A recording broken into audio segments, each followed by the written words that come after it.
সুপ্রভাত বন্ধুরা, সুধা ভিলেজ ব্লগের মধ্যে সবাইকে স্বাগত। আবার একটা নতুন ব্লগ নিয়ে চলে এলাম।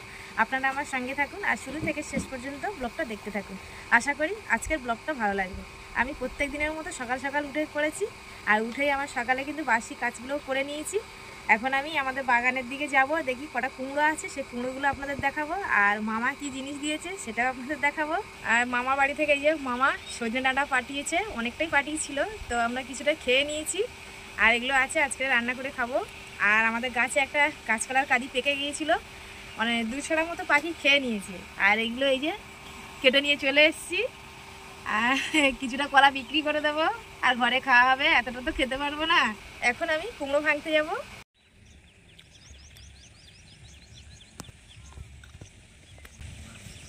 তা আমি কুমড়ো ভাঙতে চলে এলাম। আর গাছগুলো দেখুন অনেকটাই শুকিয়ে গেছে সব, যা গরম পড়ছে। কখনো কীরকম ওয়েদার যাচ্ছে বোঝা মুশকিল, কখনো গরম কখনো বৃষ্টি হচ্ছে। আর আমি যখন আপনাদের কুমড়োগুলো দেখেছিলাম অনেকটাই ছোট ছিল, আর এখন বেশ বড় বড় হয়ে গেছে আর পেকেও গেছে। তো আমি একটা খাবার জন্য কেটে নেবো এখন। আর কতগুলো কুমড়ো হয়েছে সেগুলো আপনারা দেখুন, ছোট বড় সব রকম সাইজ আছে। আর সব ঘাসের ভিতরে, কোনোটা ঘাসের উপরে হয়ে আছে।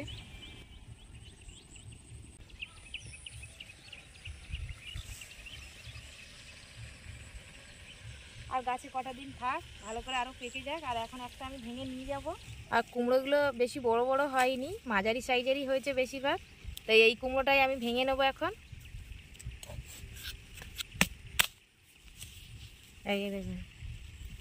আর গাছের জিনিস কিন্তু খেতে কিন্তু খুবই মজা। আমাদের কুমড়ো গাছে কিন্তু আমরা সার বিষ মারিনি, তো বিষ একবারই মনে হয় মেরেছিল সোনার বাবা, ওই যে পাতা যখন লাল হয়ে যায়, তারপরে আর মারাই হয়নি। তো এখন নিয়ে ঘরে চলে যাব। কুমড়ো ভেঙে ঘরে চলে এসেছি, এসে যে কুমড়োগুলো আমি কেটে নিয়েছি আর একটু আলু দিয়েছি। এটা একটা তরকারি করব। আর দেখি পুকুর থেকে মাছ ধরবো, যদি মাছ হয়। মাছের তো ঝোল হবেই ডাঁটা আলু দিয়ে, আর কাঁচা টমেটো দেবো ওর সঙ্গে। এখন তো গরম পড়ে গেছে, আর একটু টক টক খেতে ভীষণ ভালো লাগে। টক তেতো এগুলো তো গরমের জন্য খুব ভালো।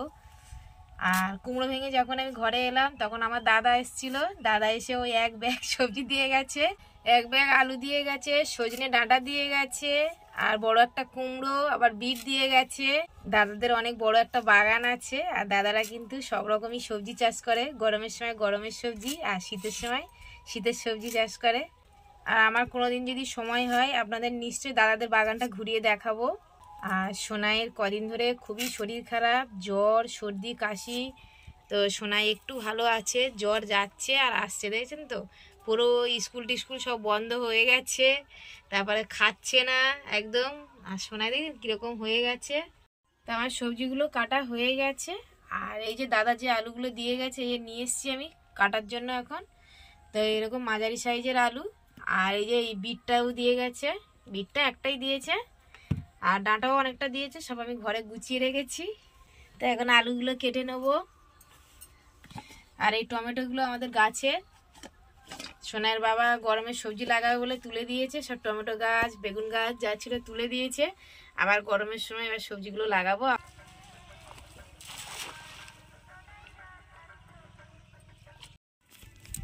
দেখুন এই মাছগুলোই পড়েছে, 2টো ছাড়িয়ে দিয়েছি, আর এই একটাই যে এই 3টে পড়েছে। কেটে ধোয়ার পর আমি মাছ ধরতে চলে এলাম।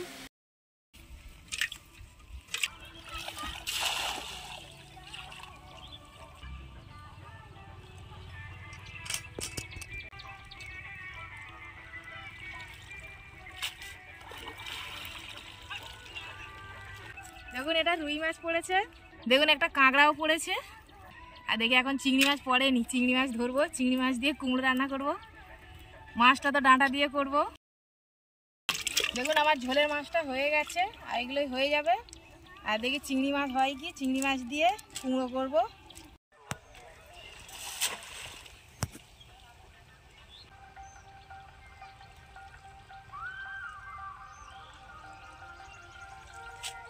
বন্ধুরা জাল ফেলছিলাম, মাছ তো হয়েছে কিন্তু চিংড়ি মাছ হয়নি। তো ভাবছি এই যে হাঁচা করে যদি চিংড়ি মাছ হয়, তো হাঁচা করছি। এই ঘাটের ধারে কিন্তু প্রচুর চিংড়ি মাছ থাকে। এই দেখুন একটা ধরেছি, এই শোনা না, আরও একটা ধরেছি, এই যে দেখুন। এই যে দেখুন, এটা নেবো না, এটা ছেড়ে দেবো। এই যে দেখুন, দুটো হাতে দুটো ধরেছি। এই যে দেখুন কিরকম পালিয়েছে, দেখছে। এটা নিয়ে নেবো, এটা দাঁড়ায়। এই যে দেখুন, বালতি নিয়ে এই একটা ধরেছি। এই দেখুন কতগুলো ধরেছি, দুটো ধরেছি। এগুলো থাক, একটু ছোট সাইজ দেখেই নিচ্ছি আমি। এই দেখুন একটা ডিম চিংড়ি ধরেছি। এই চিংড়ি মাছটা ডিম হয়ে গেছে, আর বাড়বে না, এই জন্য নিয়ে নেবো। নিয়ে নাও, নিয়ে নাও, নিয়ে নাও। দেখুন বন্ধুরা, একটা চিংড়ি মাছ ধরেছি, মনে হচ্ছে বড়। এই যে দেখুন কত বড় বড় দাঁড়া, দেখুন। এই দাঁড়াগুলোতে কামড়ায় বলে কি করছে দেখুন। তা আমি নেবো না, এটা ছেড়ে দেবো, আরও বড় বড় হবে। যা চলে যা, ছেড়ে দিলাম। তো এবার স্নান করে উঠে যাবো, উঠে এবার রান্না করবো গিয়ে। তো মাছগুলো আমি চুবড়ি ঢেলে নিয়েছি, এবারে কেটে নেবো। এই যে চিংড়ি মাছ আর মাছ, এগুলো আমি কেটে ধুয়ে নিয়েছি আর লবণ হলুদ মাখিয়ে নিয়েছি। এবার তেলে আমি ভেজে নেবো। এই যে কড়াই তেল বসিয়ে দিয়েছি, তেলটা গরমও হয়ে গেছে, আর এদিকে ভাতও বসিয়ে দিয়েছি। তো আমার মাছগুলো ভাজা হয়ে গেছে, এবার তরকারিটা বসাবো। মাছ ভাজার পর আমি এখানে পাঁচফোড়ন দিয়েছি আর পেঁয়াজ দিয়েছি, দিয়ে এবার কুমড়োটা বসিয়ে দেবো। ভালো করে পেঁয়াজটা ভেজেও নিয়েছি, এই যে কুমড়োটা দিয়ে দিলাম।